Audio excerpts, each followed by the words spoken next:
Ассалаумағалейкум, құрметті көрермендер. Мынау қазір Әзербайжанның Баку деген қаласында жүрмін. Мынау серіктестердің үйіне келдік. Сол жерде мынандай хашлама деп айтады. Мына бізде елімізде көмек мынандай жеміс бар екен. Өте күшті, түрлі неге ұқсап кетеді өзі. Формасына қарасаң, бір декоративті ағашқа ұқсайды. Жемісіне қарасаң, інжір бар ғой, інжір. Соған ұқсап кетеді. Мына қазір дәнін көрсетейік. Мына саламыз.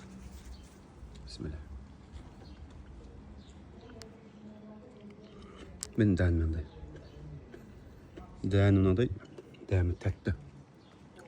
Қышқыл емес, тәтті. Енді осыдан жинап алып, өсірем деп тұрмын, бұйыртса көреміз. Үйдің ішінде өсіріп көреміз. Біз жақын климатына келмейді деп ойлаймын, өйткені мынау субтропикалық ағаштарға ұқсайды. Немесе тропикалық ағашқа да ұқсап кетемін.